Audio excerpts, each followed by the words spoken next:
Hello, everyone, and welcome to English Pod. My name is Marco. My name is Catherine, and we have an unusual lesson for you today. It's more about writing than about speaking. That's right. Well, many times we have to write emails, and if we're working in a sales environment, we may need to write an email to a potential client.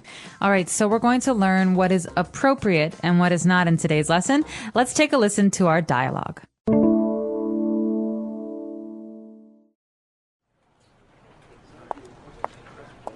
Melanie, can you help me with something?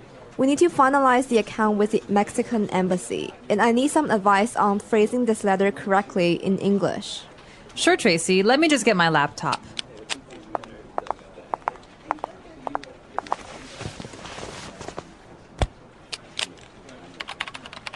Right, all set. Okay, so, to whom it may concern, I am writing... Tracy, I think that's a little too formal. I know you want to be polite, but you've already made contact with them, so in English, you can be a bit more relaxed in the opening. Okay, more relaxed. Got it. Hey, Sally, what's up? It's Tracy here. Just... Okay, Tracy. Now it's too relaxed. You've still got to show some respect. How about starting with, Dear Miss Cooper, I'm writing to confirm... Great, okay. Dear Miss Cooper, I'm writing to confirm the final quotation for the full-page back cover color advertisement you requested for the spring issue of Viola magazine. That's great. The final costing, including advert design and production, comes to 45,600 RMB. We want payment 10 working days before publication, or we will cancel the ad. Thanks for... Whoa, okay, back up a second, Tracy. That's too direct. Can I suggest you say, please note that the final payment is due 2 working weeks before publication? You don't want to offend her. Oops, okay, you're right. Then I can just end with, all the best, Tracy. Maybe I'd play it safe and just finish with, yours sincerely. That's more professional. Oh, Melanie, you're a lifesaver. Thank you.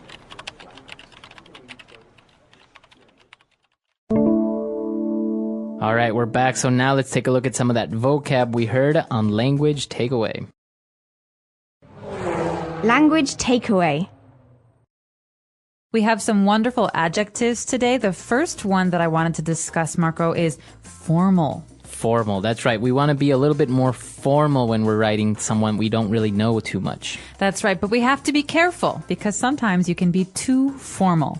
So what exactly does formal mean? So if you write a formal email, it's very proper, very respectful. So proper in the way that you wouldn't use colloquial terms or phrasal verbs that are, like that you would use with your friends. No, a good example is writing to a lawyer or a judge. You want to use formal language. That's Even right. with a teacher, you might use more formal language. But with a friend, you don't have to. That's something else. That's right. So when you're writing something that's formal, it's important to be polite as well. Now, what is polite? Right. So you want to be formal, you want to be serious, and you want to be polite. You want to show respect. You want to be nice, basically. That's right. And so people can often be described as polite. He's very polite, or she's not polite at all. Right. And, when I was a little kid, my mom used to say it's very important to be polite. Always say thank you and you're welcome when you're talking to other people. That's right. And that's one way of being polite. Now, also when we are describing the way that you speak to someone or the way that you write, you can be very direct. Now, being direct means that you say exactly what you want or exactly what you're thinking. Okay, so maybe if we're talking to this company, you say, hi, I want this. I will pay this much. Thank you. Bye. Right. That's maybe too direct. So sometimes you need to be a little less direct and say nice things in an email. That's right. So maybe you want to say to someone that you don't really like the clothes they're wearing, right? And you say, hey, do you like my new shirt? And if you're very direct, you would say, no, I think it's very ugly. I hate it. Right, that's too direct. So maybe you would say, I don't really think it suits you very well. Or I think a different color would be better on you. That's right. So that's being a little bit less direct. Now, obviously, if you're too direct with someone, you may offend that person. All right, to offend is a verb, and to offend someone means to say something that makes them unhappy or upset or even angry. So going back to the same example of the shirt, if you say, I think that shirt is very ugly, that person might be offended. Gosh. Or maybe if you say, I think people with brown hair are so ugly. And there's someone next to me with brown hair. They say, oh, I'm offended. Right. I'm not ugly, but I have brown hair. That's right. Okay, so you don't want to offend anyone by being too direct, or you don't want to have anyone feel offended. Now, for our last phrase here on language takeaway, we have, towards the end of the dialogue, Tracy thanks Melanie by saying, "You are a lifesaver, thank you." Okay, so don't be confused. There is also a candy called Lifesavers, and she's not calling her a candy. Right. She's saying, wow, thank you. You really helped me. Okay. So when someone helps you a lot, you can call them a lifesaver. But Right. Marco, what exactly is the object, the lifesaver? If you've ever been on a boat, you see this big orange circle that is used to throw into the water to help someone to prevent them from drowning. That is called a lifesaver. Okay, so I'm drowning. I'm having a hard time writing this email. I do not know what to say. Marco, you come and help me. I can say, oh, wow, thank you so much. You're a lifesaver. That's exactly right. All right, so we've taken a look at 5 key words there. Why don't we take a listen to our dialogue again, and we'll be back with Fluency Builder.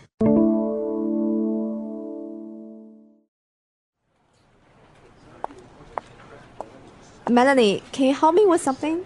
We need to finalize the account with the Mexican embassy, and I need some advice on phrasing this letter correctly in English. Sure, Tracy. Let me just get my laptop.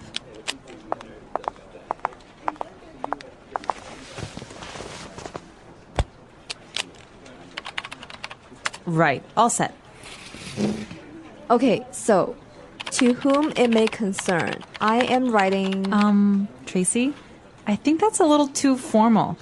I know you want to be polite, but you've already made contact with them, so in English, you can be a bit more relaxed in the opening. Okay, more relaxed. Got it. Hey, Sally, what's up? It's Tracy here. Just... Okay, Tracy. Now it's too relaxed. You've still got to show some respect. How about starting with, Dear Miss Cooper, I'm writing to confirm... Great, okay.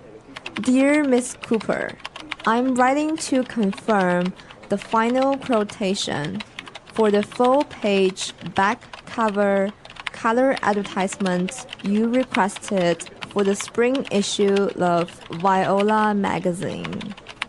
That's great. The final costing, including advert design and production, comes to 45,600 RMB.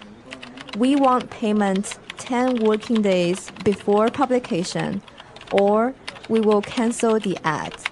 Thanks for... Whoa, okay, back up a second, Tracy. That's too direct.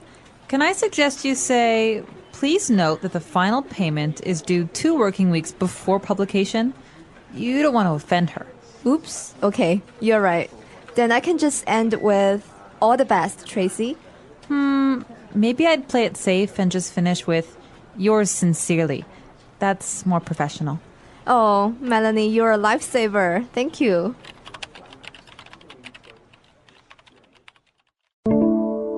So today in Fluency Builder, we have a number of phrases you can use when you're writing an email. Some of them are very polite and formal. Some of them are very informal or casual. Now, this first phrase, Marco, is very, very formal, right? That's right. We start our letter by stating, to whom it may concern. All right. To whom it may concern. Remember that M there. This is a very formal phrase, and we're going to take it as a phrase.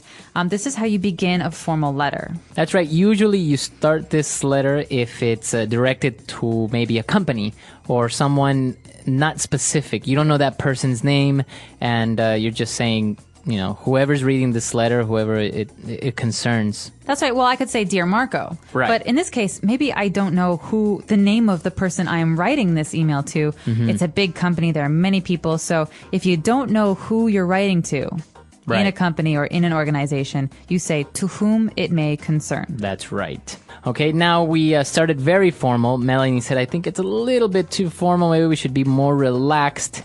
So Tracy says, okay, got it. So how about, hey, Sally, what's up? What's up?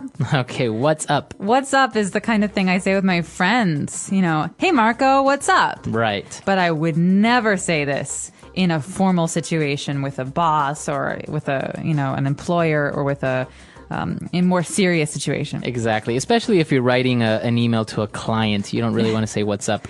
No, never. So remember, this is spoken English with your friends, but not something you would write. So the key here is that you have to show some respect. Okay, so that's another great phrase. You show some respect. All right, so the key here is that this is the verb is to show, right? Not to give. You want to show respect to someone. Well, how do you show respect? Well, the way that you act, your behaviors. So if I'm polite and I say, Mr. and Miss and thank you and please, these are ways to show respect. That's right. That's right. So that's the way that you are being respectful. You are showing respect by being very polite. For example, in Japan, it is common to take your shoes off when you go to a friend's home, their house, in order to show respect to them. That's right. Very good. Now, as we continue writing the letter, towards the end, we wanted to play it safe and just write yours sincerely to close the letter off. All right, so this phrase, play it safe, what does this mean? When we're talking about making a decision or taking a risk, we want to play it safe. We want to use the less risky option. All right, so the key here is that the verb is to play. Play it safe. This means that, there's maybe a risky option and a safe option, and it's better to take the safe option. Play it safe. That's right. So that's the way that you would use this phrase, to play it safe, to make a decision that doesn't have too much risk or that you know that will work very well. And to close things off, another option to end the letter, we could say, all the best. All the best, Tracy. All the best, comma, Tracy. All right, so this is a way to end a letter. You can say sincerely or best, but it's a very nice way to end if you just say all the best. And then you say, after that you have a comma, and then you sign your name. That's right. All right, let's listen to our dialogue one last time, and we'll be back to talk a little bit more.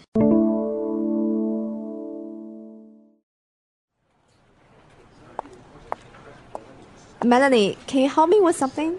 We need to finalize the account with the Mexican embassy, and I need some advice on phrasing this letter correctly in English. Sure, Tracy. Let me just get my laptop.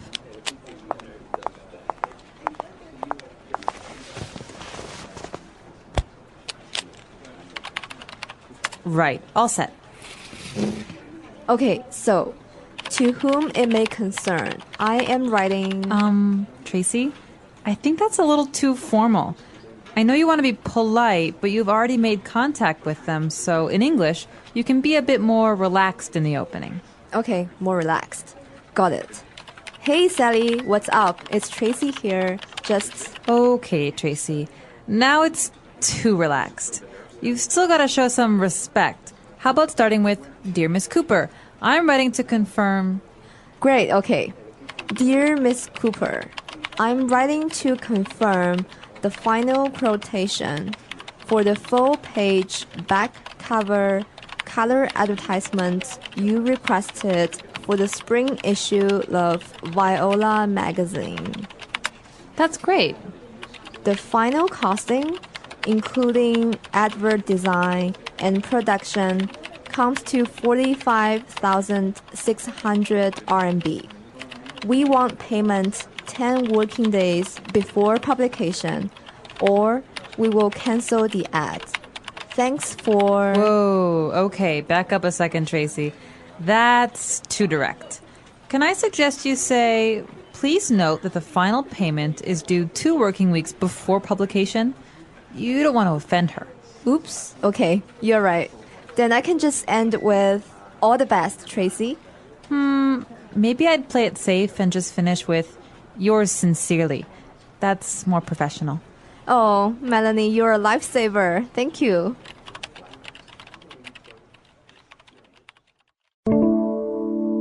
So talking about ending formal emails or emails that you're writing to clients, colleagues, we can say sincerely, and your name. Sincerely, Marco. You can say all the best regards. Now, I've noticed that some people who aren't native English speakers, sometimes they will close a letter, maybe even a formal letter, saying yours truly, Marco, for example. Is that really appropriate for a business setting or a client? I would not use yours truly. Maybe if you're trying to build a relationship with your client and you're very honest, but it seems to me to be very personal. Very romantic. Yes, yours truly. So I would say in that case, use sincerely or kind regards or regards, which are a little bit more professional and less emotional. If you want to have a romantic letter, you can say, all my love or yours truly yeah. or yours faithfully. This is a very important topic, I think, because many times in school we do learn how to write letters, but usually they are more personal letters. And so we memorize that usually at the end of the email or the end of the letter, you say yours, Marco, or yours truly, Marco. And although it is correct, it's not really appropriate for a professional setting. That's right. So just as a reminder, if you're signing off your email or your letter and you're at an office, you're in your company, you want to say best or best regards or some of the things that we talked about here today. Very good. All right. So if you have any questions or any other doubts, you can always find us at englishpod.com, and we'll see you guys there. Bye. Bye.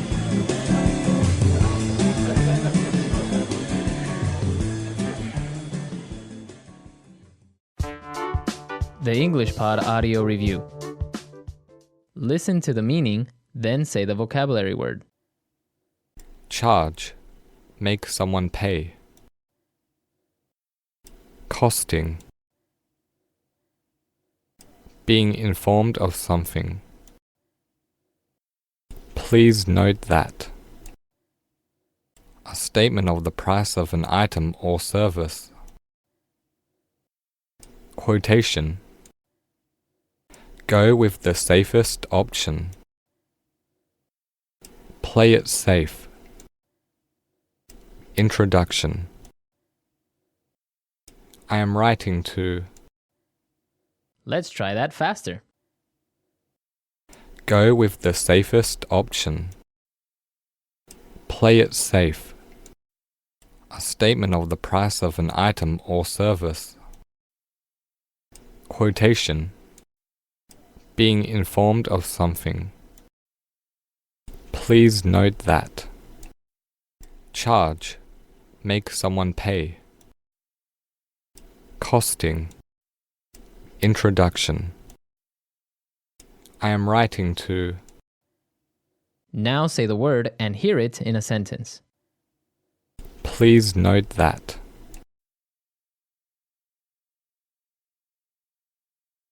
Please note that the deadline for this project is next Monday. Please note that.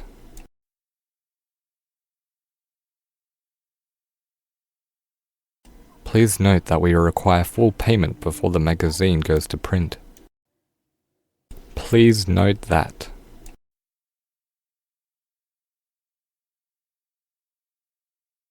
Please note that the meeting has been changed to Monday at 3 p.m. Quotation.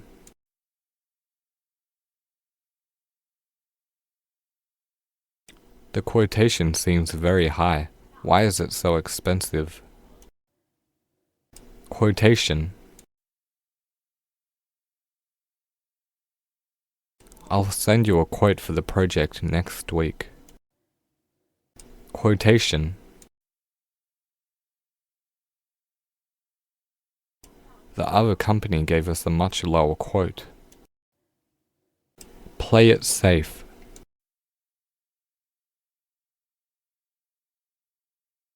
Let's play it safe and finish this project before the deadline. Play it safe.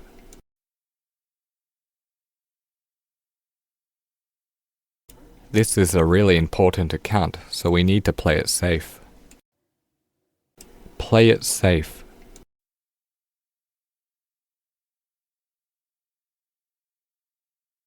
The clients want a really interesting and cool design, so let's not play it too safe. I am writing to.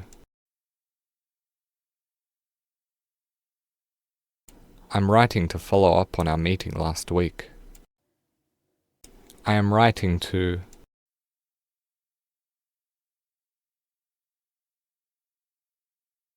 I'm writing to confirm the details for the full-page ad you requested.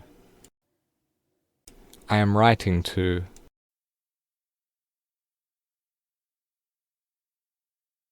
I'm writing to request some changes to the layout for the ad. Costing.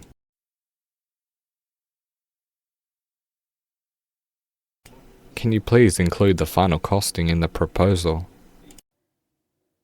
Costing. The costing of the project will be finished next week. Costing.